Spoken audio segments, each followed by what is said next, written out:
social responsibility with clinical excellence.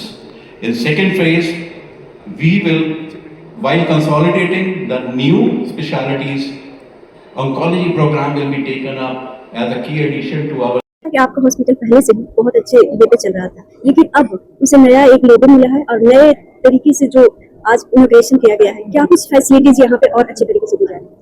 देखिए, हमारे यहाँ पे स्पाइन, ऑर्थोपेडिक्स, न्यूरोमस्कुलोस्केलेटल ट्रीटमेंट के अंदर तो already Indian spinal injury centre Utkarsh था। अब ने हम इसको चेंज करके ISIC मल्टी स्पेशलिटी हॉस्पिटल किया है। ISIC मल्टी स्पेशलिटी हॉस्पिटल के अंदर जो हम अभी जो फोकस जिन स्पेशलिटीज पे करेंगे वो स्पेशलिटीज कार्डियक साइंसेस है, जिसके अंदर कार्डियोलॉजी और कार्डियोथोरैसिक एंड वैस्कुलर सर्जरी होगी। फिर उसके बाद न्यूरो साइंसेस है, जिसके अंदर न्यूरोलॉजी और न्यूरो सर्जरी होगी। उसके बाद रीनल साइंसेस है, जिसके अंदर जो रीनल सर्जरी होती है, राइट, यूरोलॉजी जिसे बोलते हैं, और नेफ्रोलॉजी जिसके अंदर डायलिसिस एक बहुत इंपॉर्टेंट पार्ट होता है, तो ये फैसिलिटी भी होगी। प्लस उसके बाद क्रिटिकल केयर मतलब जो ICUs का जो सेटअप होता है उसके अंदर जो इलाज किया जाता है उसके ऊपर हम तवज्जो देंगे। ये ऑलरेडी हमारे पास है, लेकिन अब हम इसको कंसोलिडेट करके इनको हम एक सेंटर ऑफ एक्सीलेंस बनाना चाहते हैं। तो ये हमारा प्लान है आगे जाने का। बात करें यदि हम रोबोटिक सर्जरी की, उसका क्या होता है? रोबोटिक सर्जरी ऑलरेडी हम स्पाइन और ऑर्थोपेडिक्स के अंदर तो कर ही रहे हैं। स्पाइन के अंदर तो सबसे पहले इंडियन स्पाइनल इंजरी सेंटर में लेकर के आया ही था। अब जो बाकी जो एरियाज हैं जहाँ पे हम रोबोटिक्स यूज कर सकते हैं वो सर्जिकल डिपार्टमेंट है, उसके अंदर हम यूज कर सकते हैं, या फिर हम और ज्यादा उसको रोबोटिक्स को अपग्रेड कर सकते हैं ऑर्थोपेडिक्स के अंदर, या फिर हम गैस्ट्रो के अंदर यूज कर सकते हैं। तो ये हमारा प्लान है कि हम सर्जिकल के अंदर रोबोटिक्स भी लेकर के आएंगे। ISIC हॉस्पिटल में मरीजों के लिए कोई शिक्षा या परीक्षण में उपलब्ध है? देखिए, नॉर्मली जब भी पेशेंट का इलाज हमारे यहाँ पे अंदर पेशेंट जब भर्ती होता है तो उसके अंदर अवेयरनेस प्रोग्राम पर से ऐसा नहीं है, लेकिन हम जो हमारे जो स्टाफ है, फॉर एग्जांपल नर्सिंग है या हमारा जो क्लिनिकल स्टाफ है, वो उनको बताते रहते हैं, अवेयर कराते रहते हैं, क्योंकि उनका हमारा पार्ट ऑफ प्रोसेस है ये पूरा ट्रीटमेंट का भी, ठीक है। लेकिन जो अवेयरनेस पर से प्रोग्राम है वो हम अलग से कर ही रहे हैं, अपनी कम्युनिटी के लिए करते हैं। हर महीने 1 या 2 बार डिफरेंट स्पेशलिटीज को इन्वॉल्व करके, या तो कार्डियोलॉजी हो गया या न्यूरो साइंस हो गया। तो जैसे मैडम ने यहाँ पे बताया था कि ये चाय पे चर्चा इसको हमने नाम दिया है, तो हम बुलाते हैं उनको, अपनी कम्युनिटी को, जो हमारे लोग हैं वहाँ पे, जो बसंत विहार, बसंत कुंज, और उसके बाद हमारे यहाँ से एक स्पेशलिस्ट PCB डिपार्टमेंट का उनके बारे में उनको समझाता है, बीमारी के बारे में किस तरीके से बचाव कर सकते हैं, प्रिवेंट कर सकते हैं, इमरजेंसी में क्या करना चाहिए, क्या नहीं करना चाहिए। तो ये प्रोग्राम्स होते हैं। कैंसर की तो किस स्टेज तक होगा? देखिए, अभी जो ऑन्कोलॉजी या कैंसर के अंदर जो हम ट्रीटमेंट कर रहे हैं वो मेडिकल ऑन्कोलॉजी हो रहा है, जिसको हम कीमोथेरेपी कहते हैं। लेकिन आगे जाकर के जो प्लान है कि हम एक कॉम्प्रिहेंसिव ऑन्कोलॉजी प्रोग्राम पूरा डेवलप और स्थापित करेंगे, जिसके अंदर मेडिकल ऑन्कोलॉजी, सर्जिकल ऑन्कोलॉजी और रेडियोथेरेपी, ये तीनों चीजें होंगी, ठीक है। लेकिन इसके अंदर हमने सोचा ये पहले ये वाले जो स्पेशलिटीज है उसको हम पहले स्थापित करेंगे, उसके बाद oncology with in 3 to 5 years करेंगे। कम हो रहे हैं तो ये कम कैसे होंगे?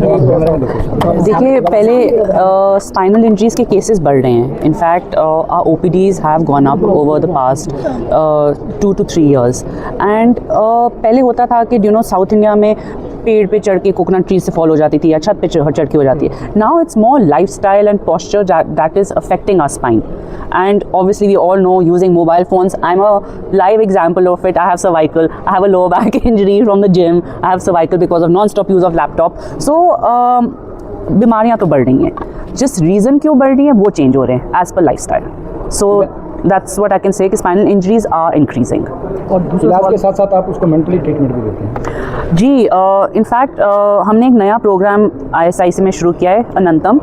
वी बिलीव कि जो हमारा स्टाफ है as care givers, mental pressure बहुत होता है, and specially health care professionals पर और भी प्रेशर होता है। So we started a mental health program for our staff, and obviously patients के लिए तो साइकोलॉजिकल सेशंस होते हैं और उनकी फैमिली के लिए भी होते हैं। Now when we look at it from a multi speciality aspect, अगर आप कार्डियक साइंसेस को ले लें, हमारे पास कार्डियक रिहैब भी है। अगर आप स्ट्रोक पेशेंट्स को लेंगे, हमारे पास न्यूरो रिहैब भी है। So we want to bring that rehab aspect जो हमारा USP है into the multi specialities and the centres of excellence that we are starting to.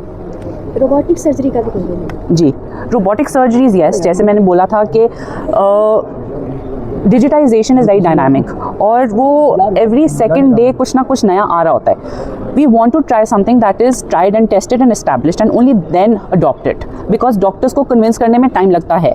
So for them, और उनका हाथ भी साफ होने में इन दैट रोबोटिक्स भी टाइम लगता है.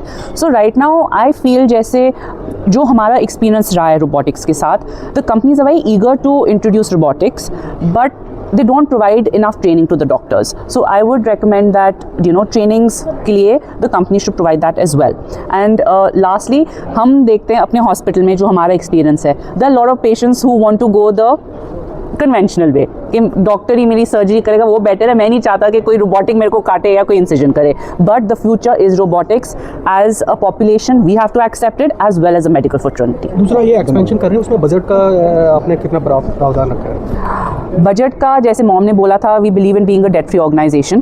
तो अभी जो फिलहाल इमीडिएट फ्यूचर में एक्सपेंशन कर रहे हैं 100 बेड्स की, जो भी आपने देखा फैसिलिटीज़, वो हमने पूरी अपने बलबूते पे किया है without any debt. But when we look at oncology आगे जाके, that is going to be something which will plan when we get to it. अगर डेट उठाना पड़े तो डेट उठाएंगे. वेल अभी तो आपको सबने बता ही दिया है, सब कुछ डिटेल में बता ही दिया है. सो बट अब हमें जैसे समय बढ़ता जा रहा है, लोगों की लाइफस्टाइल चेंज हो रहा है, डिमांड्स उनकी हेल्थ केयर में डिफरेंट हैं, तो उसकी कम्युनिटी की डिमांड्स को, उनकी रिक्वायरमेंट को सोचते हुए ही हमने ये अहम स्टेप लिया है. और बट जैसे मैंने पहले भी आपको बताया था कि स्पाइन और रिहेबिलिटेशन और ऑर्थोपेडिक्स ये हमारा मेन फोकस रहेगा हमेशा के लिए. One, and here we go. Please give a big hand. Let the sound of your class be coming.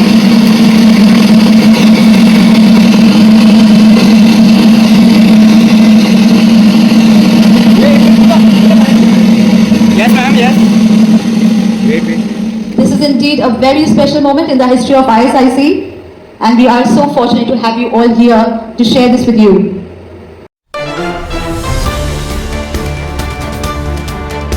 सबसे पहले सबसे तेज खबर देखने के लिए सब्सक्राइब करें फायर न्यूज़.